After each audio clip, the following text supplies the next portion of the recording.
Justamente las haciendas eran los focos económicos del naciente México. Voy a hablar específicamente de estas haciendas que componían lo que hoy es Atizapán de Zaragoza. Producían cosas agrícolas, producían leche, producían maguey. Ahora vamos a hablar del maguey como promotor de una actividad económica muy especial. Producían carbón, tepetate explotado en mina, rascándole a los cerros, animales domésticos, borregos, vacas, madera. Y entonces toda esa producción debe ir a algún lado, porque era un negocio a final de cuentas. Y especialmente eran para abastecer a la Ciudad de México. ¿Cómo llegaban a la Ciudad de México? Bueno, un método especial fue el ferrocarril de Monte Alto.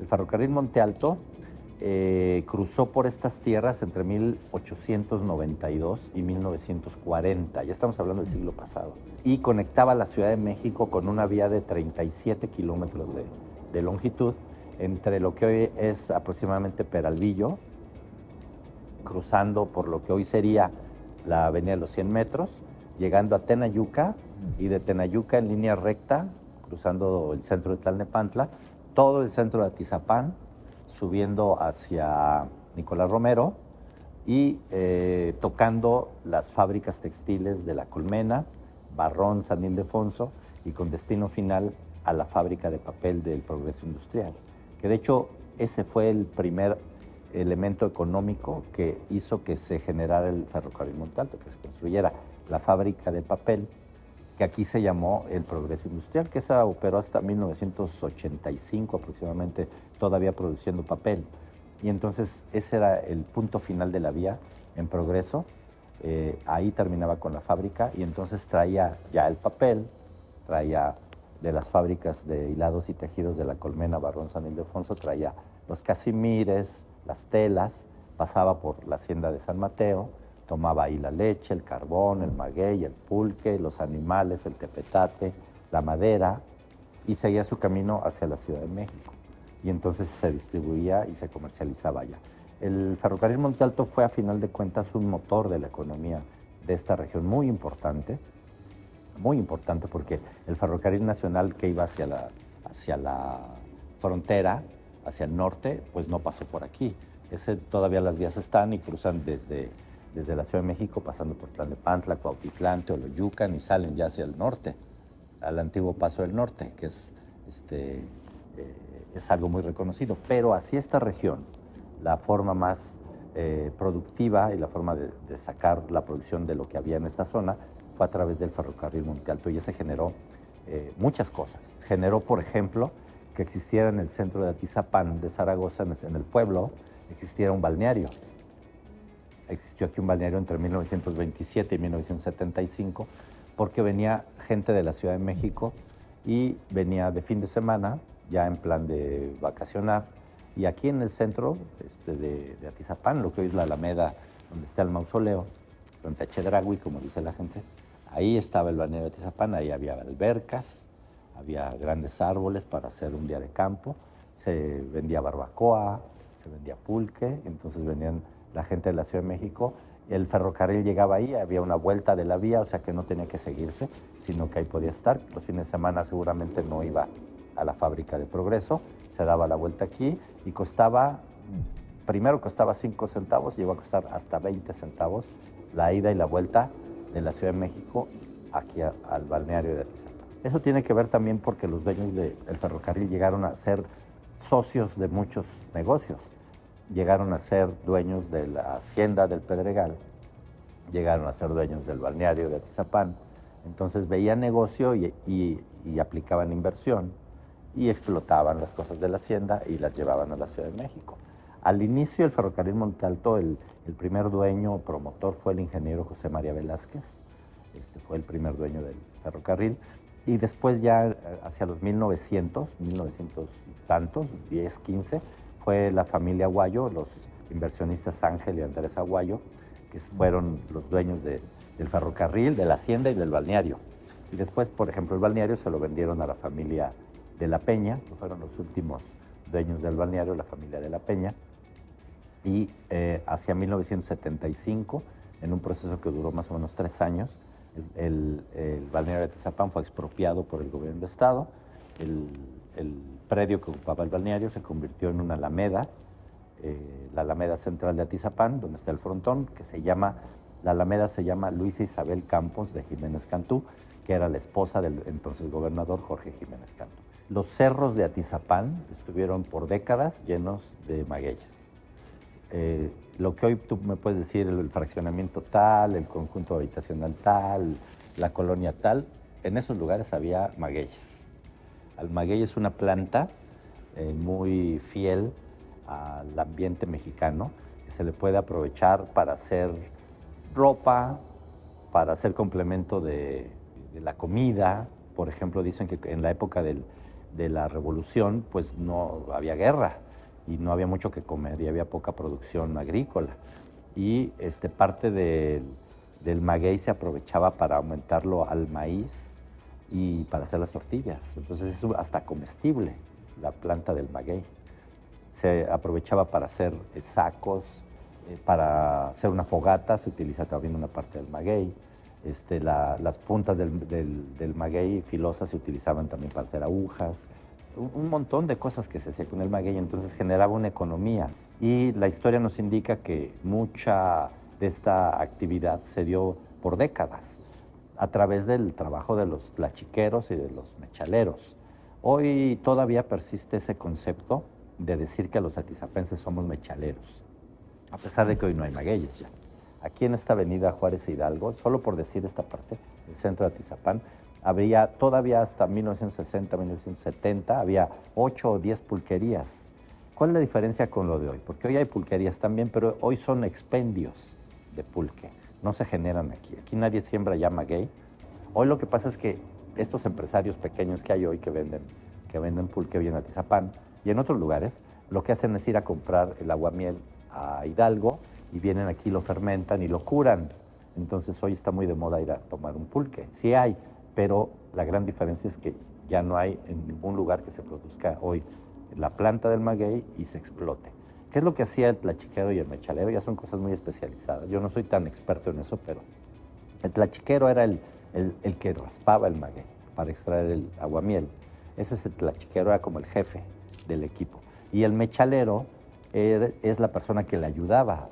¿Por qué mechalero? Porque a la fibra que se desprendía de raspar el maguey se le llama mechal. Ese mechal es el que tiene muchos usos, el mechal. Entonces, el que recogía el mechal, porque al rasparlo la fibra se iba sacando, el personaje que le ayudaba era el ayudante del tlachiquero, era el mechalero. Iba juntando el mechal, porque el mechal se usaba para muchas cosas. Entonces lo iba juntando y entonces de ahí que somos los mechaleros.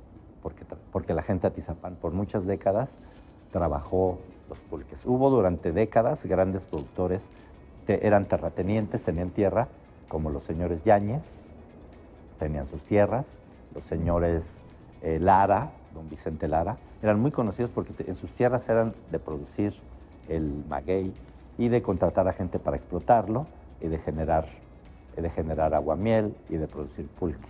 Y había pulquerías en Atizapán, pero era un proceso completo aquí.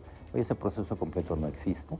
Sí se pueden encontrar pulquerías, pero cuando se tomen un pulque hoy en Atizapán, podemos decir que no es con magueyes de Atizapán. Una historia muy interesante en relación al maguey y el pulque de Atizapán. Es una anécdota que siempre la gente de Atizapán le enorgullece de que los mejores magueyes de la región son los de Atizapán de Zaragoza. Y cuenta la historia que el mejor pulque de México es de Apan, Hidalgo. Así por lo menos nos lo hacen ver, ¿no? Pues resulta que para hacer ese pulque de Apan en las décadas de los 20, 30, 40, eran magueyes de Atizapán. Aquí se plantaban y hacían que crecieran y los trasplantaban y se los llevaban a Apan. Y allá los explotaban, allá los volvían a plantar o directamente a la explotación y hacían el pulque de Apan, el famoso pulque de Apan Hidalgo. Pues resulta que ese pulque de Apan Hidalgo era con magueyes de Atizapán, lo cual indica la riqueza de la tierra de Atizapán. Una tierra siempre fértil, con mucha agua, con ríos que se desbordan, con tierra fértil. Esa es parte de la anécdota con el maguey y el pulque de Atizapán. Ese se da, pues por obvias razones, no somos una isla. Hay una un crecimiento de la Ciudad de México y su zona conurbada, en la que estamos ubicados, obviamente. Pero tiene que ver específicamente en Atizapán de Zaragoza con dos factores. Uno es la construcción, urbanización de los primeros fraccionamientos residenciales, que son a finales de los 50 y que tienen que ver con la historia de Ciudad Satélite. Ciudad Satélite fue el primer suburbio ya pensado como un fraccionamiento específico para el norte del Valle de México, que estuviera cerca de la ciudad, que estuviera lo suficientemente lejos para no ser la ciudad y lo suficientemente cerca para poder estar y moverse rápido, ¿no? Para alguien que podía vivir en Satélite y moverse a la ciudad son 6 kilómetros o menos incluso, ¿no? Del Toreo a Satélite. Y todo lo que eso representa es la descentralización hacia la periferia. Y ese crecimiento de lo que yo le llamo el concepto satélico nos llegó a nosotros en 1960. Después de Ciudad Satélite, los primeros fraccionamientos ya en urbanizarse aquí fueron Jardines de Atizapán, que estuvo fraccionado antes de que existiera una casa, estaba fraccionado todo, completo. Hay unas fotografías muy bonitas de todo fraccionado sin una casa. Estaban las calles, el drenaje, las tomas de agua. Así era una forma de hacer un fraccionamiento antes, hoy ya no. Y el segundo fue Las Arboledas y el Club de Golf La Hacienda, con inversión y la presencia que tiene que ver también con la riqueza arquitectónica que nos dejó Luis Barragán en Las Arboledas, porque él participó en el diseño tanto de Ciudad Satélite y las torres con Matías Geritz, como con el trazo de Las Arboledas y el Club de Golf. El Club de Golf La Hacienda, directamente sobre la hacienda de San Mateo, la tierra, toda la propiedad privada de la hacienda fue vendida a un solo fraccionador, ahí por ahí algunos inversionistas estadounidenses, y como socio un expresidente de la República, Abelardo L. Rodríguez, y aproximadamente finales de los 50 compraron la tierra y urbanizaron. Y nació el Club de Golf La Hacienda y Las Arboledas. Afortunadamente ahí, esta presencia de urbanistas, que no existía tal vez el concepto en ese tiempo, pero que ya tenían el concepto de lo que querían, es lo que permitió darle mucha plusvalía a estos fraccionamientos. ¿Por qué? Porque respetaron las calzadas, los árboles de las antiguas haciendas.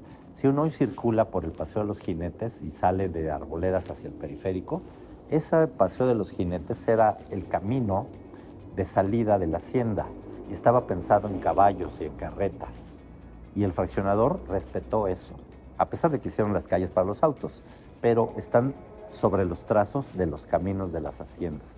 Por eso si uno observa desde la parte alta y uno observa hacia el club de golf, los clubes de golf de Atizapán son pulmones verdes porque el fraccionador lo que hizo fue respetar los árboles. Y eso le dio plusvalía al lugar. ¿A quién no le gusta llegar a vivir a donde hay árboles? Por supuesto que sí. Entonces, ya digo, el primero Jardín de Atizapán, el Club de Golf La Hacienda y Las Arboledas, que fueron los primeros ya pensados en ser fraccionamientos. Eso hizo inmediatamente que llegara nuevas familias, nueva gente a vivir a Atizapán de Zaragoza, porque nos tenemos que remitir a la historia del país. La década de los 50 y los 60, después de la Segunda Guerra Mundial, fue una época de auge de la economía. Le fue bien a los Estados Unidos en la guerra, ganó la guerra, vino un crecimiento en Estados Unidos y aquí en México nos derramó ese crecimiento económico a través de lo que entonces se llamó la época del desarrollo estabilizador o el milagro mexicano. Entonces hubo un gran crecimiento de clase media. La clase media es la que ya pudo tener acceso después de la revolución. Los papás trabajaron, fueron obreros y de repente sus hijos pudieron ir a la universidad y eran profesionistas y entonces tenían una capacidad económica mayor. Y esa clase media emergente se vino a vivir de este lado del Valle de México. Ciudad Satélite, Santa Mónica, Echegaray, La Florida, Lomas Verdes, Electra, Las Arboledas, Jardines de Atizapán, el Club de Golf, Las Alamedas, Lomas de Atizapán después y las zonas verdes. Todo eso se explica en ese crecimiento urbano hacia la periferia de la Ciudad de México y son estos fraccionamientos el primer elemento para que creciera la población y pasáramos de ser un pueblo a una ciudad.